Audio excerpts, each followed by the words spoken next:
at teams is because of the all the school district games. So Yeah. Yeah. and it's free. Oh, is it really? Oh, maybe Yeah, maybe I need to make a switch then. Maybe. want to look into it. Yeah, teams. It's hard though for people that aren't in a school, like they're not in school, they're not working in the school Oh, I district. got you. Yeah, I I had got an you. issue at a coaches meeting a couple weeks ago, and they were struggling with it. So Really? yeah, Okay. Well, oh well. We'll yeah. see how it goes. If you want to get started, honestly, because No, yeah, I am.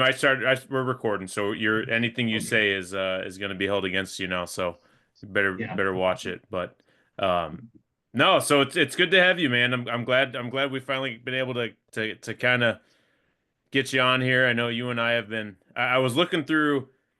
I was reading your bio that you sent me, and I was trying to remember how you and I kind of became acquainted, and I think it was when you were at Massac County. Um, yeah, because I think I was in Tennessee at the time, and uh,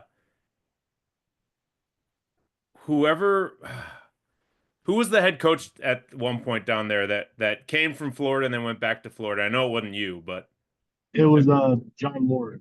yeah. And so I had reached out to him, and him and I had talked. And I'm assuming that's probably when you and I became started talking too. Yeah, we started talking through the hog football chat. It's like very infancy. Yeah, Yeah, yeah. I mean, that was a long time ago. yeah. If I was in Tennessee, that would have been 2015 and 2016. Hmm. So how Yeah. many years were you at Massac County? Two. Two. Okay, just the two. Okay. How Yeah. so I gotta ask, getting into the actual like questions of the podcast now. How did you end up at Quincy from Florida? Like obviously you went to, and we're gonna talk about that a little bit. You're coaching now at your alma mater, but from Florida, went to high school there, and then you ended up in Quincy, Illinois. How did that all come to pass? Yeah. So at that time, Quincy was recruiting a lot of Florida guys, and a guy that was coaching at Quincy, I think he was the quarterbacks coach, um, was he graduated from I think Clearwater High School, which is in our county Hmm. and in our part of the county, and so he was in charge of recruiting in our area, our area of the state, and he reached out, and I my junior year of high school, I had some interest from bigger schools, like D1 schools, and then they came back around and were like, "Oh, you haven't grown at all." And so my options were fairly limited my Yeah. senior year. It was more NAIA, D3, um, very small FCS, one double A schools at the time.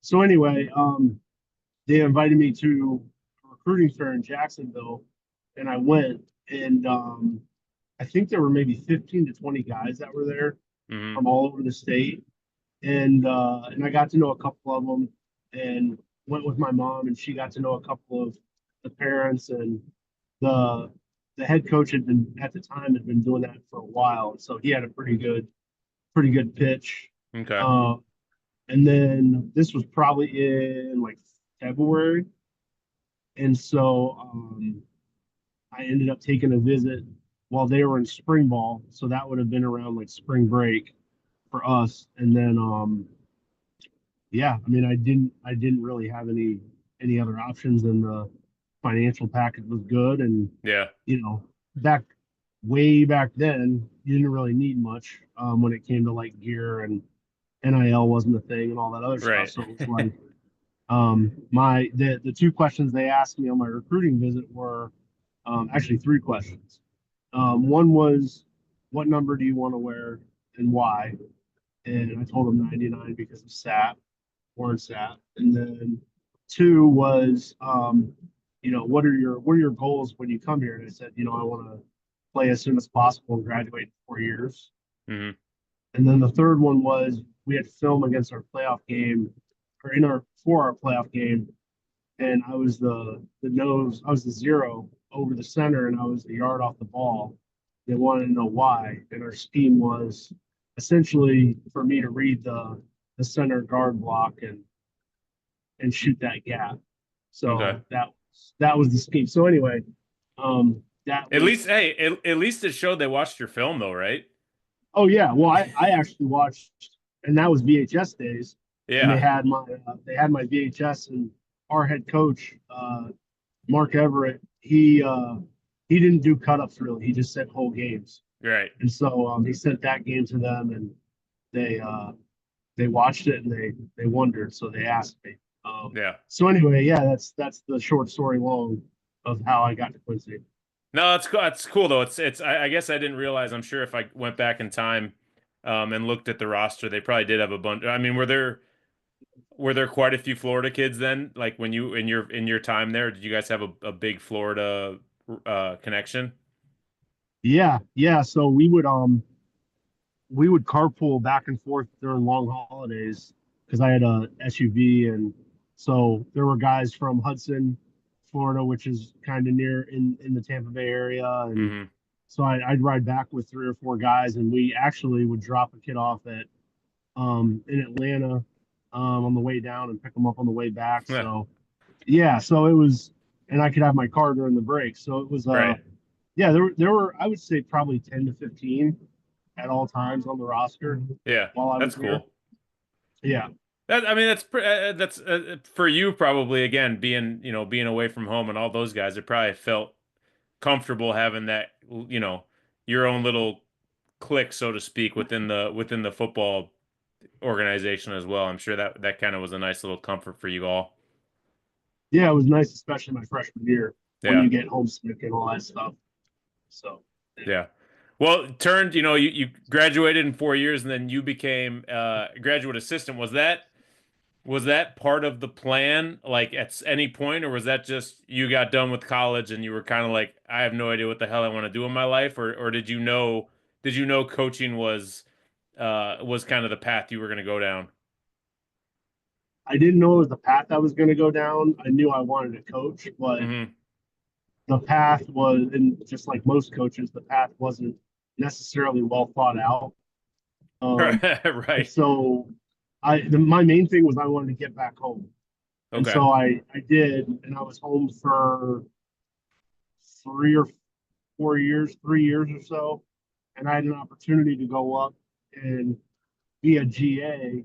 Um, Oh, so I and didn't I realize was, that. I didn't realize you were. I there thought was a you just. gap. Yeah. Oh, I didn't realize that. Okay. Now, did you Yeah. did you coach during that gap too?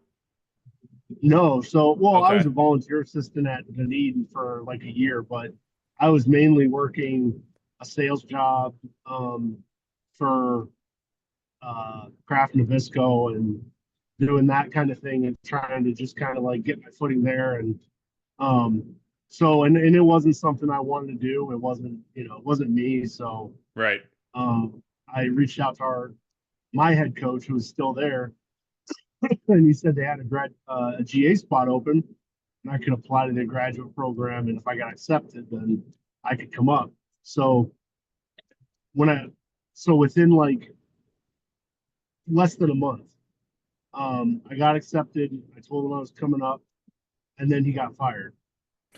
And so, Usually how that happens. yep. And so I had already quit my job, and I had already planned on coming up, and the new head coach had already gotten hired. And so I had contacted him and told him, hey, you have an opening.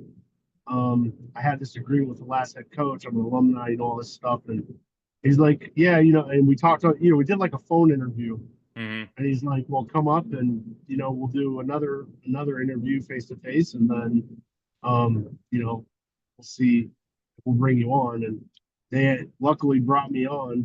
And so I was a GA there for 2.5 years. Okay.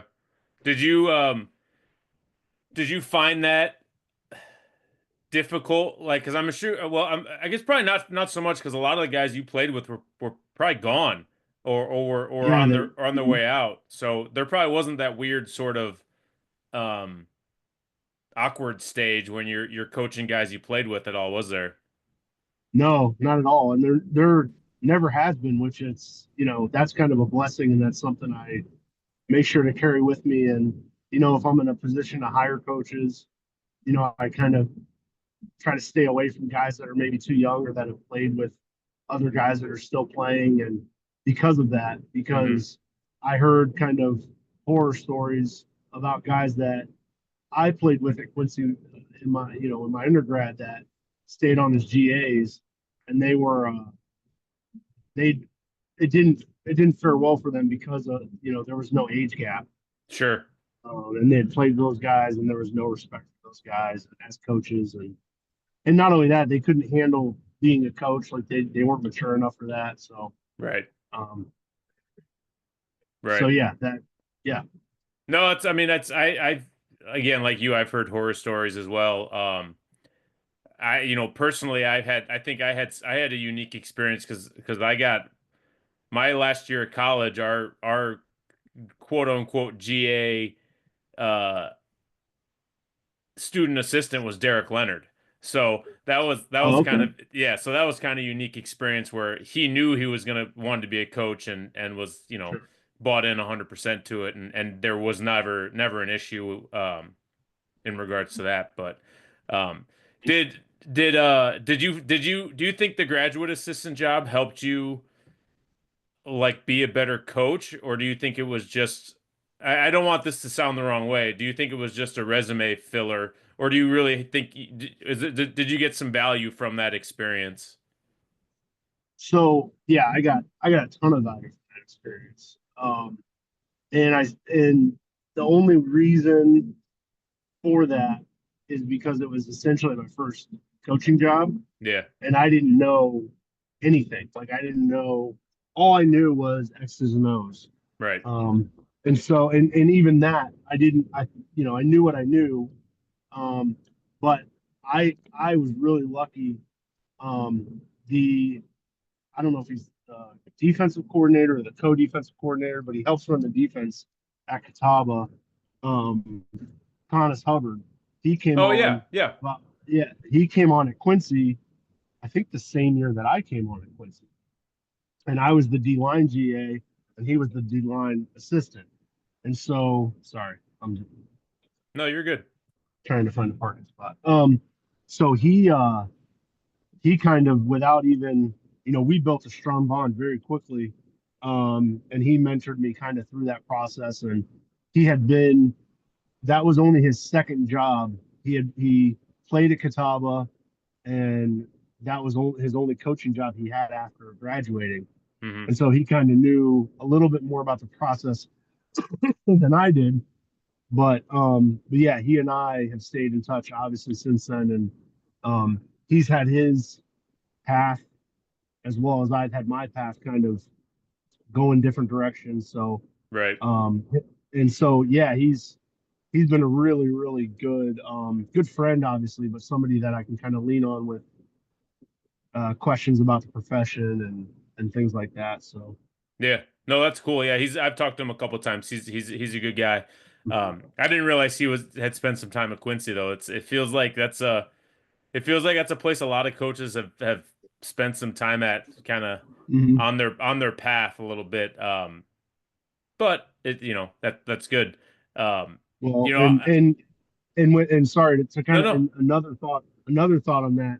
I learned a lot of what not to do coaching wise. Oh, sure. Um, that was like I had hit maturity a little bit more in my mid 20s kind of at that point, and I kind of could see you know what not to do when it came to everything and anything, just leadership, Right. um, that kind of thing. So yeah, it really helped me to kind of um, help to mold, I guess, the foundation of what I know coaching wise. Sure. I mean, I know from my experience, I think sometimes those lessons are better than anything else of like the Mhm. stuff like what not to do. Like Oh those are yeah. things that we take with us more than other coaching experiences and lessons, at least I know from my end, those are far more important than the what to do Oh yeah, I aspect mean, of it. because we're gonna make mistakes and fail way more than we're gonna be successful, right? I mean, Yeah. so Yeah. Well, so spent time in a couple other schools, and then recently you were named head coach at your alma mater where you went to high school, mhm, which is awesome. Um, mhm. Talk to me about that experience. Talk to me about you know struggles or things you might have gone through, are going through with that whole situation, because it's pretty fresh, and I know you and I talked about it when you were going through that process, and you were super jacked, and I was super jacked for you, Mhm. but just talk to me a little bit about that whole situation, and anything that you're going through with it. Yeah, so Dunedin and I think Pinellas County in general is a really it's kind of a hot spot when it comes to coaching jobs. And Hmm. so because it's a good school district and um, people know that there's talent there and resources and that kind of thing. And so I knew that there were going to be a lot of applicants. And so that was something that, I wanted to make sure that my stuff was tight Right. interview wise. And I didn't want to have to lean on, I didn't want to lean on at all me being an alum there. Sure. And so the interview process was an interesting one. Um, and I know the former head coach. We became friendly throughout the years, and we played them a couple of times in some spring games and jamborees and stuff like that. And we always kind of stayed in touch, and um, so that was somewhat of a difficult situation because I knew him.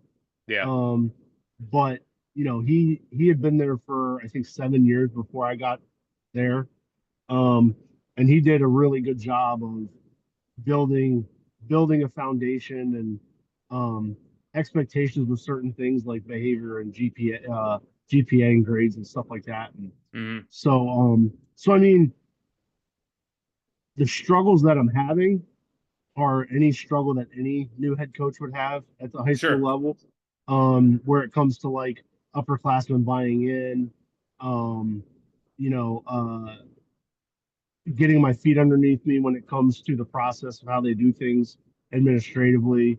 Right. Um, I've never had a booster club before, so that's a whole other, animal when it comes to like how do I deal with getting what I need and Right. what I want and all that other stuff. And the good thing is I'm familiar with the area, Right. and there's a lot of people that are in the school that I know from way back when, and in Okay. the community that I know from way back when. And so like I can lean on them when it comes to um, any questions I have or Right. issues I may have. Um, but yeah, I think the number one thing right now is still, evaluating personnel because I've never seen them play football before except for on Right. film. Right. Um, and also evaluating coaches and seeing if people are the right fit for us or not or whatever. Right. Um, and I was lucky enough to have I think five holdover coaches from the last staff. Okay. Um, and one of the DC actually ended up taking another job at a school in county a couple weeks ago.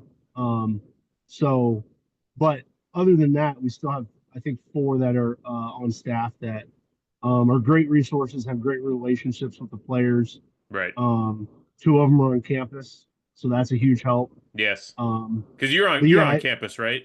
I'm on campus. Yeah, Okay, I'm that's I'm good. teaching English 1 and 2 right now. So. Okay. But yeah, it was a smooth transition too because I was able to start second semester on campus day one. Oh, Um, wow, that's really and good. and the last head coach actually started at his new school day one, second semester. So he wasn't on campus at all while I was there. So that was really helpful. Yeah. Um, but yeah, the things the things that are road not roadblocks but speed bumps or things that kind of pop up are the Hmm. same types of things that pop up for other coaches too. That's You good. know, Yeah. and yeah, so my big thing right now is like with a growing program, we should have 40 to 50 guys for the spring, which is phenomenal. Um, my first spring at Anklo, we played a spring game with 19 guys. Um, so so that's a huge improvement. But with that comes, do we have enough equipment? Do we have Right. enough, to not allow that, but to have that, to be able Sure. to grow. Like I'm looking at equipment right now and projecting into the fall. And so if we don't have enough shoulder pads or whatever, like we got to start fundraising and buy those now so that Right. we have them, for the fall. So those are all, I would say, the quote unquote issues that I'm dealing with. They're all good problems to have. Yeah, no doubt. Yeah. Yeah. How much different was obviously, we can talk about this another time, but kids are different. But how much was the school itself different? Um, stepping in day one in January from when you graduated, however many years ago it was. You said there was a couple people still there teacher wise, but were you walking through the building kind of going, oh man, oh this used to be this or this used to be this, or were there still a lot of similarities? No, I mean, everything's pretty much the same. The only difference is things are painted up and dressed up and Sure. school Newer. spirited Right. way more. And it's not even necessarily newer because my in between, I think my sophomore year, they were building a whole new courtyard and a new two-story building for classes. And Okay. so I saw those things get finished by my senior year. And so they haven't really added or taken away anything structurally when it comes to that. Like Okay. the only difference is in the last 6 years since the current principal and athletic director got there, the TLC and the school spirit is like off the charts. That's cool. With everything is red, everything has a falcon on it, everything's clean. They take a lot of pride in it. So, Yeah. That pays that's huge. I mean, oh I yeah, as a coach and as someone in the building, like that's huge stuff and kids see that too. So that's really cool that 100%. you guys have that. Um Mm. cool. Well, last question I got for you, man, and then I'll get you out of here and on your way. If you could build a Mount Rushmore of offensive linemen, because again, this is still an offensive line podcast, but if you could build a Hmm. Mount Rushmore of offensive linemen from guys you played with, guys you've coached, or guys you were just a fan of, who's going on that five-person offensive line? So like, and we can include NFL and college and Yeah, whatever you get to pick, man. Um, so I saw I saw a rush, an all-time offense today, and it was like Anthony Munoz Hmm. and Jonathan Ogden, and so they had those two tackles, and I thought Orlando Brown. I would take Orlando Brown, or not Orlando Brown, Orlando Pace. Oh I would yeah, take yeah. Orlando Pace over probably Jonathan Ogden for me. So that'd probably be my left tackle. Okay. Um, I was always a fan of Randall McDaniel at left guard. It's a good one. I like that He, one. That's a good one. yeah, the stance and aesthetic. I mean, the blackout visor and the neck Yeah. roll, and um, so yeah, he would probably be my left guard. Center, probably Kevin Mawai. Okay. He's I'm a big fan of the Hawaii, the Samoans, those guys. Like love them, love what they stand for, how they play, and Yeah. he's a guy that seemed to play forever, Yeah. and was always good. Uh, right guard. Um, right guard. I'll come back to that one. Okay. Uh, I'll just say Bruce Matthews, just because again, guy that played forever, guys in the Hall of Fame. Yeah. Um, never All seemed to all have all pro at like three different spots, I think, all which is everything. crazy. Yeah. Yeah. Oh yeah, yeah, for sure. And then right tackle. Um, let's see. I'm looking for a road grader, monster. Yeah. Um, hmm. Are there any right tackles that come to mind for you, or somebody that could play right tackle? Oh boy.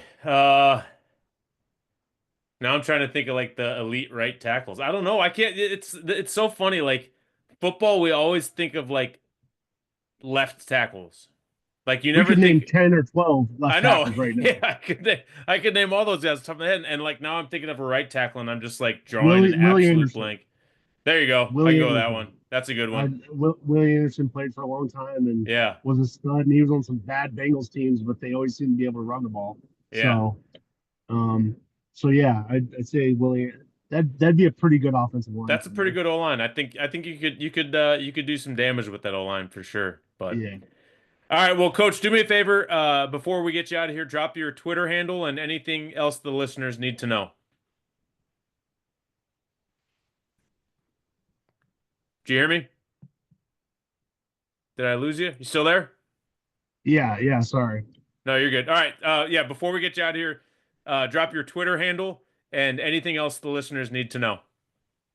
All right. Yeah. So everything is at Coach Climan, Twitter, Instagram, um, Dunedin High School Football, DHS Falcon FB is our Twitter and our Instagram. Um, and we start spring ball on April 28th, and looking forward to seeing our guys get on the field. Awesome. Well, looking forward to hearing some updates from you, man, and appreciate you coming on and talking with me tonight. And we'll catch you on the road, man. All right, man. Appreciate it. Thank All you. right. Take care.